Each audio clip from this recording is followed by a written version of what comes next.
I think what could have actually saved C9 was keeping Zeppa. Probably one of the most followed narratives is the fact that C9 hasn't been able to finally get to an international Valorant partnership.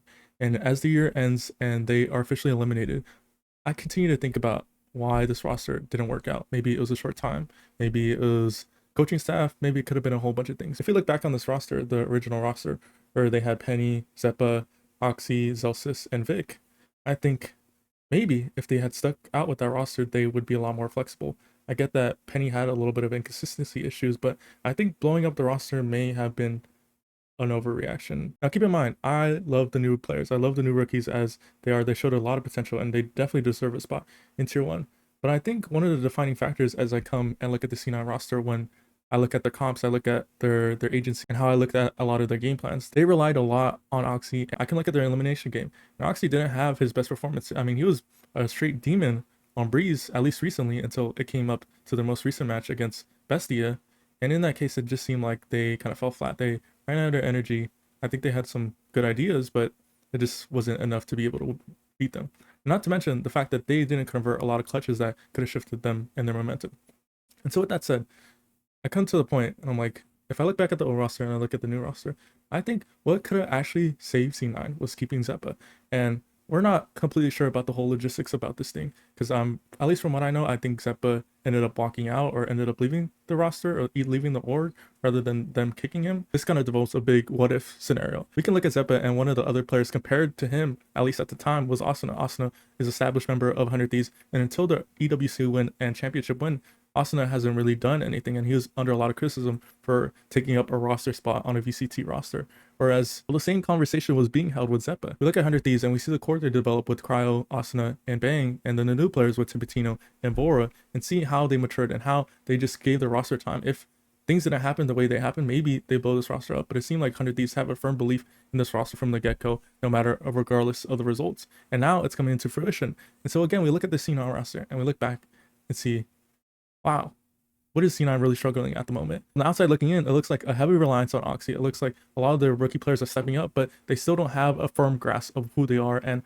how they can play against top tier competition. I feel like on the maps they are getting by with superior individual quality, whether it be Fireball Ops, on occasion Jack, and most of the time Oxy. But if we look at their comps, one thing they really lack was their ability to play double duelists. They had formerly played double duelists with Fireball Ops on the Phoenix, and it looked okay, but who else could play that duelist at a pretty good to decent role? I mean, I remember Zeppa playing Yoru, the Rays. Like, I don't think Zeppa is necessarily superstar quality, but I think what he brings to the team, like the intangibles and also the fact that he is flexible. He's a pretty good flex player where he kind of fits in any meta, where we can think about double duelist, we can think about double initiator. He can fit those roles and even play Senti. I mean, he could play the Rays, he could play the Yoru, he could play the Sky, he could play the Sova. Like, a lot of these roles Zeppa is already accustomed to. And I feel like it's an easy hot swap for whatever C9 was dealing with at the time. It seemed like they just lacked the individuality and the flexibility that they once had in their former roster. And so with great talent, I think C9 kind of bottlenecked themselves. They left the idea of bringing in high caliber tier 2 players with high ACS ratings,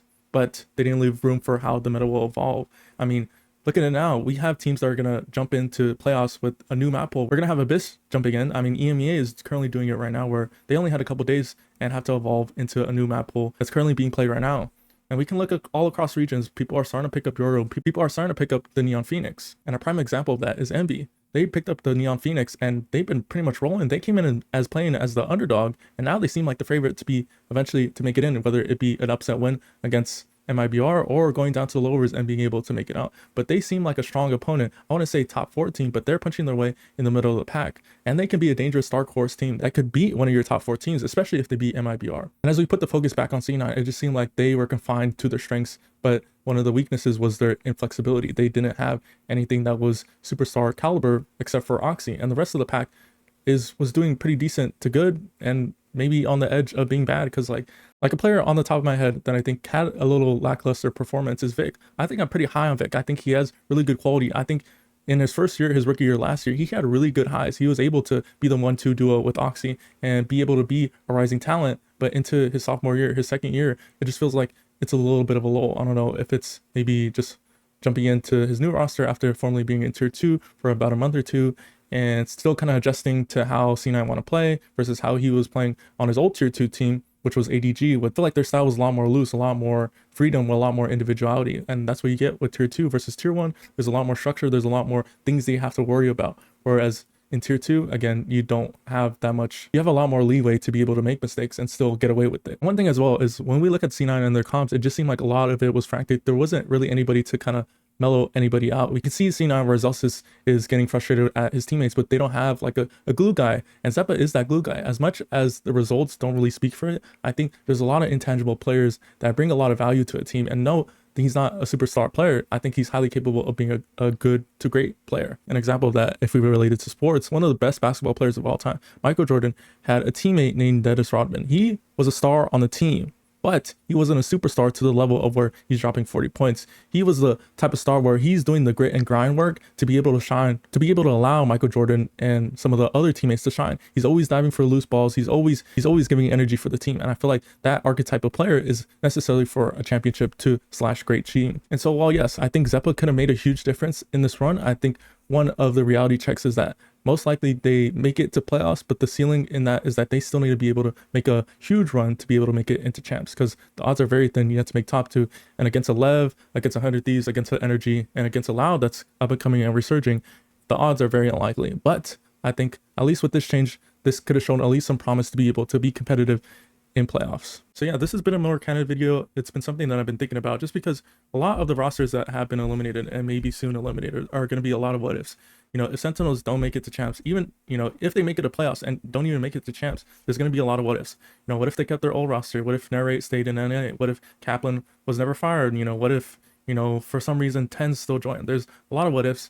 And so I think it's pretty cool to think about and hypotheticalize how a lot of things could have worked out. I mean, there's a bunch of stories and a bunch of narratives that a lot of teams follow. And so for C9, one of the biggest things and the biggest question marks for them is just the fact that they never went to any Masters, any champs, and never been in a high position. I mean, we all know them as being able to make playoffs, but not make it all the way through.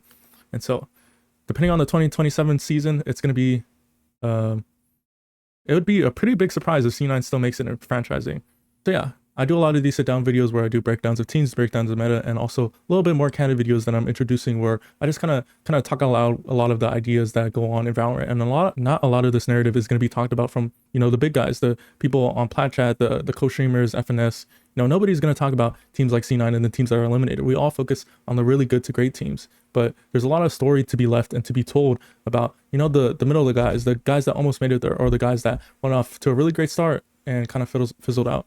And so I really want to cover that, just because, you know, a lot of these players have really high talent and really high capabilities, but unfortunately, and through the really low odds, it is really hard to be able to make it to these international events. I mean, only 4 teams qualify out of the 12 teams, at least in champs, and then for Masters at 3, and so the odds are extremely not in your favor. With that said, I also go live. I do watch party, EMEA, Pacific, and Americas, and so tune in for that. Come by, say hi, and subscribe.